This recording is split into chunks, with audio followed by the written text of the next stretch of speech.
To my channel Puja's lifestyle. I hope তোমরা সবাই খুব ভালো আছো, আমিও বেশ আছি।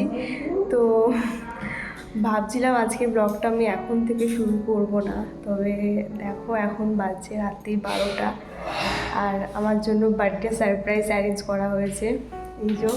এই ব্যক্তি আমাকে সারপ্রাইজ দিতে এসেছে। হঠাৎ করে ঠিক হলো, মিড নাইটে সারপ্রাইজ ফার্স্ট টাইম পাচ্ছি।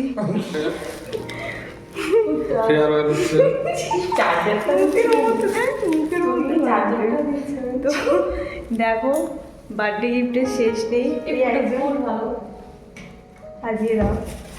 বার্থডে গিফটের শেষ নেই। মিড নাইটে ফার্স্ট টাইম এত সারপ্রাইজ পাচ্ছি, আমি ভাবতে পারিনি সারপ্রাইজ পাবো। বাবা থ্যাংক ইউ সো মাচ। দেখো দিদি এত সুন্দর একটা কেক আমার জন্য নিয়ে এসেছে, আমার তো ভীষণ পছন্দ হয়েছে, তোমরাও জানিও কেমন হয়েছে। আর এই যে মা ভালোবেসেই পায়েসটা ভেঙেছে আমার জন্য, অনেক দিন ধরে ইচ্ছা করছিল গুড়ের পায়েস খেতে। আর এই যে তোমাদের দাদাভাই আমার জন্য এটা নিয়ে এসেছে। ভালোবাসা উপচে পড়ছে আমার। আর এদিকে দেখো দিদি আমাকে কিন্তু প্রথমেই মায়ের হাতের বানানো পায়েসটা খাইয়ে আমার বার্থডে উইশ করলো। তো এবার হচ্ছে কেক কাটিংয়ের পালা। তো চলো তোমরা ভিডিওটার সাথে থাকো।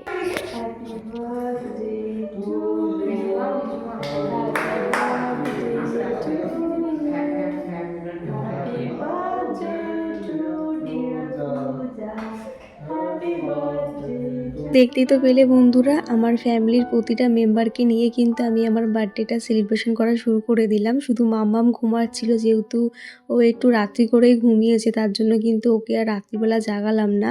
তো দেখো এখন সবাইকে কেকটা কাটিং করার পর খাইয়ে দিচ্ছি। ওদিকে ভিডিও কলিংয়ে আমার বোন ছিল, তো ওরও খুব আসার ইচ্ছে ছিল, যেহেতু ওর এখন পরীক্ষা চলছে তার জন্য ও আসতে পারলো না।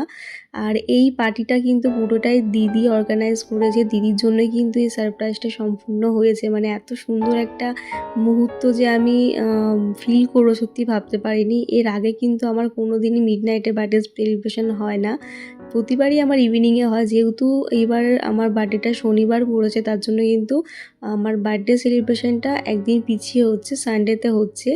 তো এই পার্টিটা কিন্তু মানে কি বলবো, আমি আশাই করিনি দিদি যে আমাকে এইভাবে সারপ্রাইজ দেবে। তবে কেক কাটিংয়ের ব্যাপারটা কিন্তু আমি সন্ধ্যে থেকেই জানতাম, দিদি আমাকে সন্ধ্যেবেলায় সারপ্রাইজ দিয়েছে, তখন কেক নিয়ে এসেছিলো। তো যাই হোক, আমি তো ভীষণভাবে হ্যাপি হয়ে গেছিলাম। শুধু মাম্মাম জেগে থাকলে হয়তো আরেকটু ভালো হতো। ওকে এই বার্থডে মানে সারপ্রাইজ বার্থডে পার্টিটা ও থাকতে পারলো না, যেহেতু ঘুমিয়ে পড়েছিল। আর এদিকে দেখো বাবাও কিন্তু আমার জন্য এত রাত অবধি জেগেছিল, দেখো বাবাও কিন্তু চলে এসেছে। তো বাবাকে প্রথমে কেক খাইয়ে দিলাম, তারপর কিন্তু বাবা আর মাকে প্রণাম করে আশীর্বাদ নিয়ে নিলাম। আর এদিকে দেখো আমরা সবাই মিলে একটু ফ্যামিলি পিকচার নিয়ে নিচ্ছিলাম, তোমার দাদাভাই আমাকে কেকটাও দিয়ে দিল। আমাদের বার্থডে সেলিব্রেশন কমপ্লিট হয়ে গেছে, নিজেকে এখন সেলিব্রিটি ফিল হচ্ছে।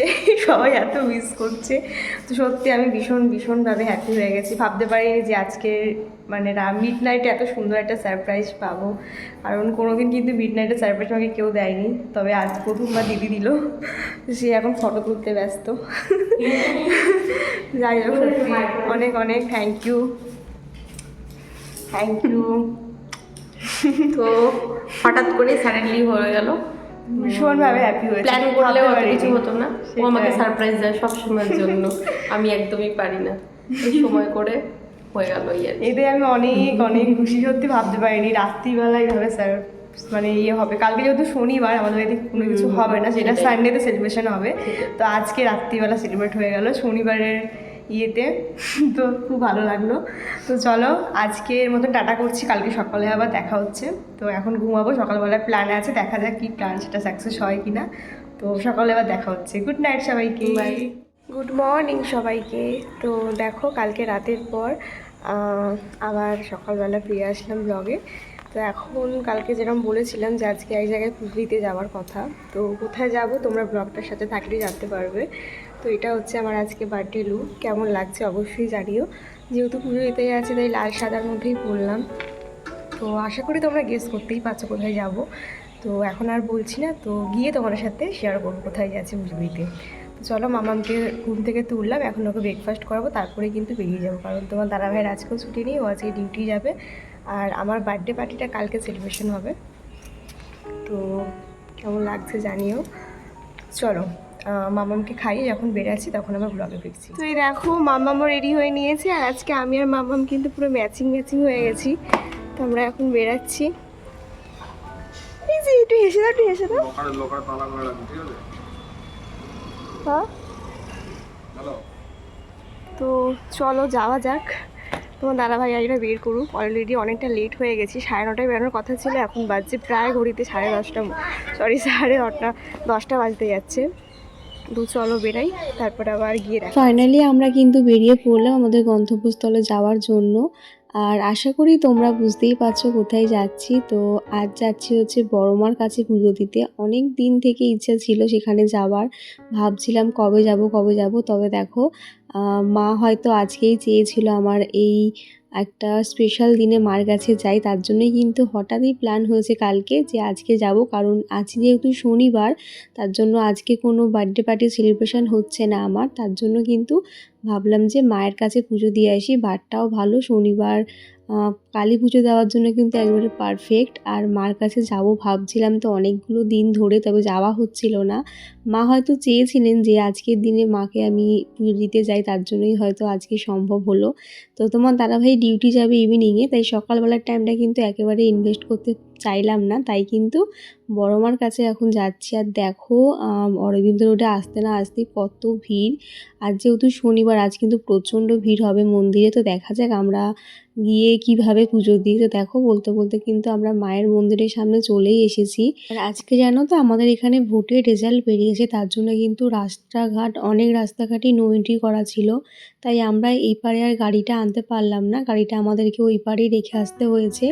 আর অরবিন্দ রোড দিয়ে কিন্তু আমরা হাঁটতে হাঁটতে মায়ের মন্দিরের সামনে এগিয়ে যাচ্ছিলাম। আর আজ যেহেতু শনিবার, তার জন্য কিন্তু প্রচুর ভক্তের সমাগম হয়েছে। অনেক দূর দূরান্ত থেকে কিন্তু মায়ের কাছে এসেছে মায়ের টানে। তো দেখো আমরাও কিন্তু মায়ের টানে চলে আসলাম। আর প্রথমেই ঢুকে যাচ্ছি আর কি ভক্তের ভক্তি, যেখানে মায়ের সব ডালা আর কি ফুল যা যা কিনবো আর কি সেখান থেকেই নেবো। তো দেখো আমাদেরকে এখানে নিয়ে গেল। তো যাওয়ার পরে কিন্তু এখানে আমরা জুতোগুলো রাখলাম। তারপর কিন্তু এখানে যে ডালাটা আমাদেরকে দেবে সেটা রেডি করছিল, তাই আমাদেরকে এখানে একটু ওয়েট করতে হলো। আর এদিকে আমার মামামকে দেখো, ও কিন্তু আজকে ভীষণভাবে মজা পেয়েছে আমাদের সাথে পুজো দিতে এসে। তো সবাইকে প্রণাম করছিল, যে ঠাকুর দেখছে তখন ঠাকুর দেখে কিন্তু প্রণাম করছিল। তো জানি না তোমার সাথে ভেতরে গিয়ে কতটা কি শেয়ার করতে পারবো, তোমরা তো জানোই ভেতরে ভিডিও অ্যালাউ নেই। তো যদি পারি অবশ্যই শেয়ার করব। তো দেখো এখানে আমরা কত টাকার ডালা নেবো সেটা এখানে একটু বলে দিয়েছিলাম, তোমার দাদাভাইকে জিজ্ঞাসা করছিলাম। তো আজকে আমাকে এই লুকে কেমন লাগছে অবশ্যই জানিও। তো যাই হোক দেখো কত ভিড়, প্রচুর ভক্তের সমাগম হয়েছে। আর এখানে দেখো সবকটা ডালা কিন্তু সাজিয়ে রেখেছিল, যারা যারা পুজো দেবে এখান থেকে নেয়। আর এখানে এই দোকানের মিষ্টি প্যাড়া ভীষণই ভালো। তোমরা যদি কেউ আসো বড়মার কাছে পুজো দিতে, এখান থেকে নিও, ভীষণই ভালো। সত্যি আমি এর আগেও পুজো দিয়েছি, তবে এখান থেকে দিইনি। সেখানকার প্যাড়াগুলো আমার ঠিক পছন্দ হয়নি, তবে আজকের যে প্রসাদগুলো ছিল দারুণ ছিল। তো যাই হোক তারপর কিন্তু আমরা ডালা নিয়ে নিলাম। তো এবারে মায়ের কাছে যাব। তো জানি না সেখানে গিয়ে তোমার সাথে কতটা কি শেয়ার করতে পারবো, কারণ সেখানে তো ভিডিও অ্যালাউ নেই। যদি লুকিয়ে কোনো ভিডিও ক্লিপ নিতে পারি তো অবশ্যই শেয়ার করব। তো যাই হোক আজকের জন্মদিনের সকালটা যে এতটা ভালো করে কাটবে সত্যি ভাবতে পারিনি। মায়ের কাছে এসে পুজো দিতে পারবো এটা তো আমি আশাই করিনি আজকের দিনে। তো দেখো বলতে বলতে এখন আমরা মায়ের মন্দিরের সামনে এগিয়ে যাচ্ছি। তো ওই যে বললাম তোমাদেরকে পুরো ভিডিও হয়তো শেয়ার করতে পারবো না, কারণ ভেতরে ক্যামেরা অ্যালাউ নেই। যতটা লুকিয়ে পারবো তোমাদের সাথে শেয়ার করব। তো দেখো বলতে বলতে কিন্তু এখন আমরা মায়ের মন্দিরের দিকে ঢুকে পড়ছি। তো সেখানে গিয়ে দেখো অল্প একটু ভিডিও ক্লিপ নিতে পেরেছিলাম, সেটাই তোমাদের সাথে শেয়ার করছি। তো এই দেখো মায়ের মন্দির, মাকে দর্শন করে নাও। আর যার যা মনস্কামনা আছে সবটা মার কাছে জানিয়ে দিও, আমারটা তো জানিয়ে এসেছি। আর এই যে আমার ডালা, তো ভীষণ ভালো মতন পুজো দিয়েছি মাকে সামনে থেকে, ভীষণ ভালো মতন করে দেখেছি, দর্শন করেছি, সত্যি আমার মন পুরো ভরে গেছে। তারপর দেখো মামাম এখানে প্রণামী বক্সে কিন্তু মায়ের দক্ষিণাটা দিয়ে দিল। তারপর কিন্তু আমরা বেরিয়ে পড়লাম মায়ের মন্দির থেকে। তো এবার একটু গঙ্গার ঘাটের দিকে যাব। আর জানো তো এখানে যে বড় মায়ের টিপ পড়ায় সবাই আর কি, সেইগুলোকে মানে যারা পড়ায় আর কি অনেক খুঁজলাম, তবে পাচ্ছিলাম না। সবার কপালে দেখছিলাম যে বড় মার সেই সিঁদুরের টিপ লেখা বড় মা, ওটা সবাই পড়েছিল, তবে আমরা অনেক খুঁজলাম কেন জানি না পেলাম না। তো সেটা খুঁজতে খুঁজতেই কিন্তু এখন গঙ্গার ঘাটের দিকে আমরা চলে যাচ্ছিলাম। আর যার জন্য যাচ্ছিলাম সেটাই কেন জানি না রাস্তাতে কিন্তু দেখতেই পাচ্ছিলাম না, মানে যারা আর কি ওই টিপটা পরায় কাউকেই খুঁজে পেলাম না। তো দেখো এদিকে আমরা গঙ্গার ঘাটে এগিয়ে যাচ্ছি আর লাইনটাও কিন্তু ঠিক গঙ্গার ঘাটের দিকে এগিয়ে যাচ্ছে, মানে এতটাই ভিড় হয়েছিল যে কি বলবো। যেহেতু আজকে শনিবার, শনিবার দিনটা যেন বড় মার কাছে ভিড়টা একটু বেশিই হয়। শনি মঙ্গলবারে মায়ের পুজো দিতে কিন্তু অনেক দূর দূর থেকে সবাই আসে। তো আমাদের পুজোটা কিন্তু খুব তাড়াতাড়ি হয়ে গেছিলো, এখন প্রায় বাজছে সকাল 10:30, তাতেই এত ভিড়। আর এদিকে দেখো একজন কিন্তু ডন্ডি কাটছিল, হয়তো তার মানসিক ছিল, তার জন্যই কিন্তু সে এখন ডন্ডি কেটে মায়ের কাছে যাচ্ছিল। তো সব মিলিয়ে কিন্তু আজকে জন্মদিনের সকালটা বেশ ভালো কাটলো, আমার তো বেশ মজা হয়েছে। আর সবথেকে বড় কথা, আমি মায়ের কাছে পুজো দিতে এসে পেরেছি, এত ভালো লাগছিল যে কি বলবো তোমাদের। জানো তো, মায়ের কাছে পুজো দিতে আসাটার কিন্তু ইচ্ছে থাকলে হয় না, একটা টান থাকারও দরকার হয়। আমি এর আগে অনেকবার ভেবেছি আসবো আসবো, তবে জানো তো আসা হয়নি, হয়তো মা চাননি তার জন্য আসতে পারিনি। তবে দেখো আজকে একটা শুভ দিনে, আমার একটা স্পেশাল দিনে মায়ের কাছে আসতে পেরে এতটাই ভালো লাগছিল যে কি বলবো। তো দেখো বলতে বলতে আমরা চলে আসলাম গঙ্গার ঘাটে। তো এখানে এসে একটু টাইম কাটালাম, অনেকগুলো দিন পর, মানে কিছুদিন আগে এসেছিলাম, তবে সকালবেলাটা তো অনেকগুলো দিন পর আসলাম, তো বেশ ভালো লাগছিলো জানো তো। দেখো এখন কিন্তু গঙ্গায় ভাটা, আর এই দিকের ব্রিজটাও কিন্তু নতুন হয়েছে, এই দিকের ব্রিজটা আগে ছিল না, তো সেখান থেকে এখনও ফেরি চলাচল চালু হয়নি। আর জানি না কেন এখানটা মনে হয় মাছ চাষ করার জন্য নেট দিয়ে ঘিরে রেখেছিল। তো যাই হোক, তারপর কিন্তু আমরা চলে আসলাম একটু কচুরি খাওয়ার জন্য। প্রচণ্ড খিদে পেয়ে গেছিলো, কারণ সকাল থেকেই কিন্তু আমি তোমাদের দাদাভাই উপোস ছিলাম। আর আজ যেহেতু মায়ের পুজো দিয়েছি, আর শনিবার আমাদের বাড়িতে তো আজকে ভেজ আইটেম হয়, তার জন্য কিন্তু বাইরে আর ননভেজ কিছু খাচ্ছি না, ভেজ আইটেমই খাবো। তার জন্য দেখো একটা নিরামিষ কচুরির দোকানে চলে আসলাম, সেখানেই কিন্তু সকালের ব্রেকফাস্টটা কমপ্লিট করে নেবো আমি আর তোমাদের দাদাভাই মিলে, কারণ তোমার দাদাভাই আবার বাড়ি গিয়ে ডিউটির জন্য বেরিয়ে পড়বে, আর ব্রেকফাস্ট করতে অনেকটাই লেট হয়ে যাবে, তার জন্য কিন্তু এখানে ব্রেকফাস্টটা সেরে নিচ্ছি। তো সব মিলিয়ে কিন্তু এবারে ব্রেকফাস্ট করে আমরা বেরিয়ে পড়লাম বাড়ি যাওয়ার জন্য। তো যেহেতু সেই বড় মার টিপটা পেলাম না, তাই মায়ের সিঁদুর দিয়ে কিন্তু তোমার দাদাভাই আর আমি মিলে একটা সিঁদুরের টিপ পরে নিলাম, নাহলে যেন মুখটা কেমন ফাঁকা ফাঁকা লাগছিলো। পুজো দিতে এসেছি, মায়ের টিপ না পরলে যেন মুখটা ভরাট লাগে না। তো দেখো টিপ পরে কিন্তু এখন বড় মার মন্দিরকে প্রণাম করে এখন বাড়ির দিকে রওনা দিয়ে দিচ্ছি। তো ওইদিকে তোমাদের দাদাভাই ডিউটি যাবে, তার জন্য একটু তাড়া ছিল। তারপর মা একটা কাজ দিয়ে পাঠিয়েছিল, তো সোনার দোকানে মা যেই মান্থলি পয়সাটা রাখে, তো সেটাই পেমেন্ট করতে এসেছিলাম। আগে একদিন এসেছিলাম, তখন দোকানটা বন্ধ ছিল, তার জন্য আজকে চলে আসলাম। আর আজকে আসতে না আসতে দেখি দোকানটা কিন্তু সবে ওপেনিং হয়েছিল, এখন অবধি কিন্তু দোকানের কোনো জিনিসপত্র আর কি সাজায়নি। তো আমি এসেই প্রথমে ওখানে কার্ডটা দিয়ে দিলাম, আমাদের একটু ওয়েট করতে হয়েছিল। এদিকে দেখো মাম্মাম কিন্তু একেবারে শান্ত বাচ্চা হয়ে একেবারে চেয়ারের ওপর বসেছিল। তো এখানে আমি একটু ভিডিও ক্লিপ নিয়ে নিচ্ছিলাম, যদিও সোনার জিনিসপত্র যদি এখানে সাজানো থাকতো তখন কিন্তু ভিডিও অ্যালাউ করে না, তো যেহেতু সাজায়নি তার জন্য একটু ভিডিও ক্লিপ নিয়ে নিলাম। আর এদিকে দেখো তোমার দাদাভাইও ভেতরে এসে একটু ওয়েট করছিল, মানে ও বাইরেই দাঁড়িয়েছিল, যেহেতু আমি অনেকক্ষণ ওয়েট করছিলাম বলে আমি ওকে ডেকে নিলাম যে এখানে আসো, এখানে এসে বসো। তো কিছুক্ষণ ওয়েট করার পর কিন্তু আমরা এখান থেকে টাকাটা জমা দিয়ে বেরিয়ে পড়লাম। তারপর কিন্তু গাড়ি করে এখন বাড়ির দিকে রওনা দিচ্ছি। তো সব মিলিয়ে আজকে জন্মদিনের সকালটা বেশ ভালো কাটলো। তো চলো দেখা যাক বাড়ি গিয়ে তোমাদের সাথে আর কি শেয়ার করা যায়। দেখো ফাইনালি চলে আসলাম বাড়িতে। তো আজকের মানে দিনটা এত স্পেশাল হয়ে যাবে সত্যি ভাবতে পারিনি।